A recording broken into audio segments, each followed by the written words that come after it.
اعوذ باللہ من الشیطان الرجیم بسم اللہ الرحمن الرحیم اللہم صلی علی محمد وآل محمد وعجل فرجہم۔ ناظرین محترم السلام علیکم۔ تفسیر کے اس پروگرام میں ہم آپ کو خوش آمدید کہتے ہیں۔ ناظرین، ہم امید کرتے ہیں کہ تفسیر کی یہ سیریز آپ کے لیے کافی فائدہ مند ثابت ہو رہی ہو۔ اگر آپ کو اس تفسیر کے متعلق کوئی سوال ہو، کوئی کوشچن ہو تو آپ کمنٹ باکس میں پوچھ سکتے ہیں، اور اس پروگرام سے ریلیٹڈ کوئز جو ہر سنڈے کو برگزار ہوتی ہے اس میں آپ خود بھی شرکت کریں اور اپنے دوستوں کو بھی شرکت کرنے کی دعوت دیں۔ اور آج مزید 3 آیتوں کی تفسیر کے ساتھ آپ کی خدمت میں حاضر ہوئے ہیں۔ تو آئیے چلتے ہیں آج کے ایپیسوڈ کی پہلی آیت کی تفسیر کو جاننے کے لیے پہلے اس کی تلاوت اور ترجمے کو سنتے ہیں۔ کتاب انزلناه الیک مبارک لیدبروا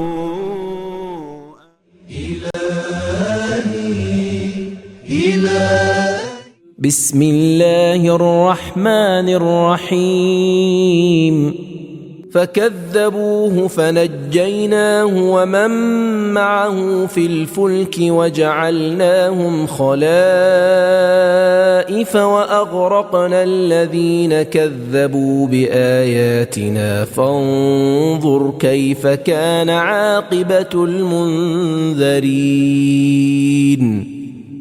انہوں نے نوح کی تکذیب کی تو اس وقت ہم نے اسے اور جو لوگ اس کے ساتھ کشتی میں تھے انہیں نجات دی، اور ہم نے انہیں زمین میں جانشین بنایا، اور جن لوگوں نے ہماری آیات کی تکذیب کی تھی ہم نے انہیں غرق کیا۔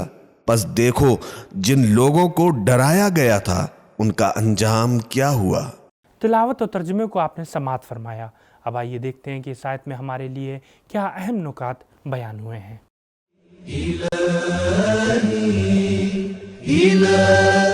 حضرت نوح علیہ السلام پر 80 انسان ایمان لائے تھے جبکہ باقی تمام لوگ کافر تھے۔ اللہ کی امداد ان کے شامل حال ہوئی، کافر برباد ہوئے اور اہل ایمان زمین کے وارث قرار پائے۔ تفسیر مجمع البیان۔ اس آیت میں اہل ایمان کے نیک انجام اور دعوت انبیاء کے منکرین کی ہلاکت کی طرف اشارہ کیا گیا ہے۔ ناظرین، اب آئیے اس آیت کے پیغامات کو بھی جان لیتے ہیں۔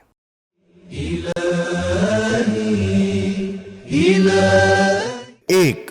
صرف ایمان لانا ہی کافی نہیں ہے، رہبران دین کی مدد اور ان کا ساتھ بھی ضروری ہے۔ یہی چیز ذریعہ نجات ہے، اسی لیے اللہ تعالیٰ نے آمنو بہی کی بجائے من معہو کے الفاظ استعمال فرمائے۔ 2. ایمان و استقامت کا نتیجہ نجات اور حکومت ہے۔ 3. آخری کامیابی اہل ایمان کو نصیب ہوتی ہے جبکہ کفار و مشرکین کے مقدر میں رسوائی آتی ہے۔ 4. خدا کی روش یہ ہے کہ وہ ابتدا میں کافروں کو ڈھیل دیتا ہے، پھر نافرمان لوگوں پر اپنا قہر و غضب نازل کرتا ہے۔ 5. کفر اور غلط راستوں پر چلنے کا انجام ہلاکت ہے۔ 6. خدا کی طرف سے پہلے حجت تمام کی جاتی ہے اور نصیحت کی جاتی ہے، اگر لوگ پھر بھی باز نہ آئیں تو عذاب نازل ہوتا ہے۔ 7. فائدہ مند تاریخ وہ ہے جو حق کی طرفداروں کے حوصلوں کو بلند کرے اور باطل کے پیروکاروں کو ان کے انجام سے باخبر کرے۔ 8. کسی بھی تحریک کی جہت متعین کرنے کے لیے تاریخ کی پہچان اور اقوام و ملل کی بربادی کے اسباب کا جاننا ضروری ہے۔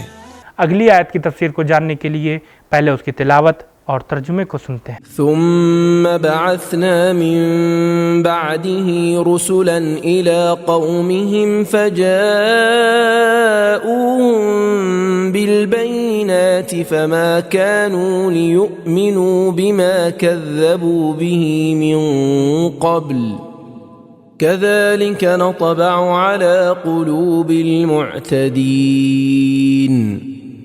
پھر ہم نے رسولوں کو ان کی قوموں کی طرف بھیجا اور وہ ان کے پاس معجزات اور واضح دلیل لے کر گئے، مگر وہ لوگ جس کی پہلے تکذیب کر چکے تھے اس پر ایمان لانے والے نہ تھے۔ ہم اس طرح سے تجاوز کرنے والوں کے دلوں پر مہر لگا دیا کرتے ہیں۔ تلاوت اور ترجمے کو آپ نے سماعت فرمایا۔ اب آئیے اس کے پیغامات پر بات کرتے ہیں۔